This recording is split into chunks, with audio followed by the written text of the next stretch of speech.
Hello, everybody. Wrapper classes. Okay. Initially, I didn't want to talk about reference types versus value types and all that. The video might get a little bit long, but I'll make it quick. Because if you don't understand the difference, then you might not understand the rest of the tutorial.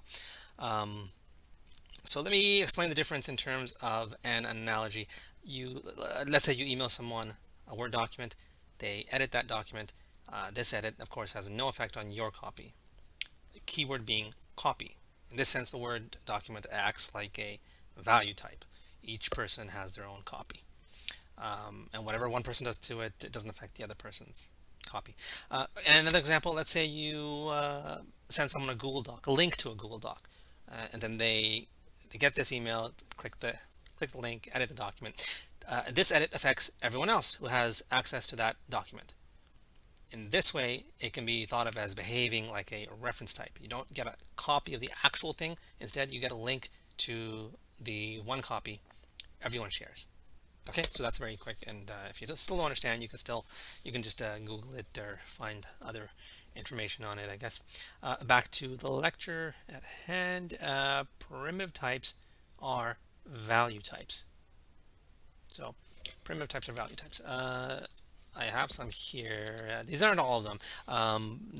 Java defines 8 primitive data types: this byte, short, int, long, float, double Boolean, and char. And so they're all named the same way. So the wrapper class would be capitalized in the initial letter, and the rest of it is all the same as the primitive. So double double, integer int. Actually, this one is different, integer and int, but the rest is the same. So float float, boolean boolean. Um, Oops. Char would be another one. It'd be character instead of char. But so you have I made this is an example of a primitive type. Int sum int. Let's give it 3. Integer sum integer. Let's give it 4. And we're doing it this way. We're making a static call to the integer class. Why are we doing that? Because if you do it this way, let's say I'm making a wrapped int here and it's deprecated. So you can do it, you can use a constructor, but it's not how you're supposed to be doing it. That's why there's a cross through it. My IDE just automatically put that cross through it. So let's do it the same way. K would be integer dot value of, and then we put that sum in here and close it up and do that. So that's your wrapped int. And that is an example of, I would think that's an example of what's called boxing.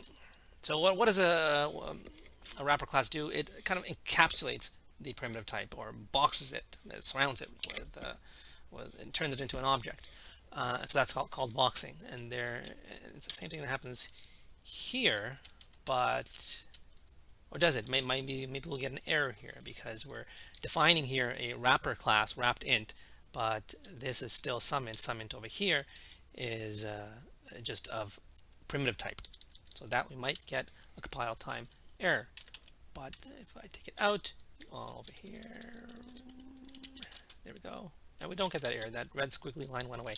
Why is that? Because this is what Java is doing behind the scene is Autoboxing, and so it's taking that small sum int and automatically making it into the wrapper class of integer. So that is the wrapped version of the primitive type. And going down here, so what happens here? We're taking int here, some other int, and int value. We're taking the int value of the wrapper class. That, and essentially what we're doing is taking it out of the box or unboxing it. And that's an example of unboxing, where you have some integer, which is we define it as a wrapper class here, but to get the int value of it, you just do this. So then again, same thing here. Maybe we'll get an error here because we have this int, yet another int, but we're assigning it to the wrapper class of some integer. Some integer is a wrapper class. It's not a primitive type like yet another int is. So maybe we'll get an error there. Let's see what happens. And you do that, and you don't get that error. This is because behind the scenes it is being, well, not Autoboxing, auto unboxing. Your Java is taking that wrapped class and turning it into a primitive type. So essentially, it's doing the same thing as this, but it's doing it behind the scenes. There is a performance hit when you do that, so that's something you have to note. You don't want to. That's the reason you don't want to put a wrapper class, for example, in or do this conversion inside a loop where in every iteration the Java is having to convert from a wrapper class to a primitive or vice versa. Okay, immutable wrapper. What does that mean? What does immutable mean? Immutable means that it is unchanging. The value can't change. So if we have integer I and we give it a value of 5, this should give us an error because we can't have the value changing, as I just said. But if we take it out, you see that it doesn't. It doesn't give an error. That is because behind the scenes, once again, this part integer value of 5 is being garbage collected. I have a comment here. It's not changing. It's the integer wrapper class. Well, I should say the variable I is now pointing to a different wrapper. That is 4. And 4 here looks like it's just a primitive 4, but it's not. It's being converted to a wrapper class because I here we defined as an integer, and so that has to stay an integer. That can't be turned into a primitive. And so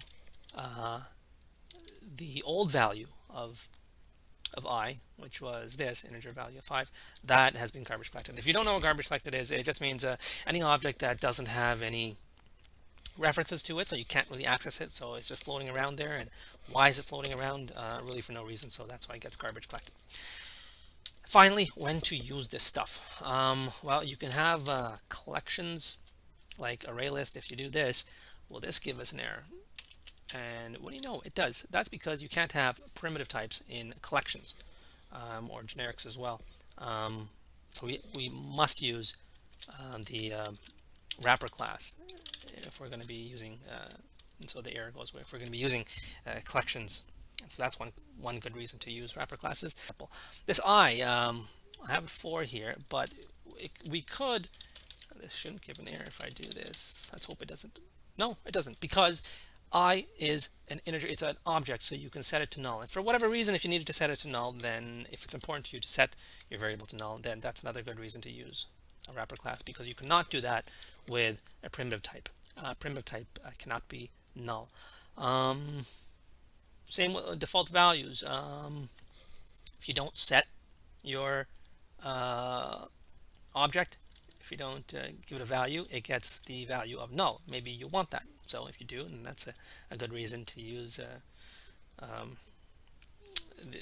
the wrapper class as well, because primitive types cannot be set to null. They don't. Okay, and there's another thing. What is the default value for a primitive type? If it's an int, it could be 0. If it's a Boolean, I think it's false, if I'm not mistaken. But that depends if it's a local variable or if it's a variable within a class. If you're talking about a field variable, which is a variable inside a class, then those get those default values. If you're just talking about a local variable that you just have in, for example, in your main program, you just define some variable, but it's not a field variable, that does not get a default value. That will give you an error if you try to use it without first initializing it. So this has gone a little long. I'll just cut it there, and hopefully that clarifies the difference between wrapper classes and primitives and why we use each.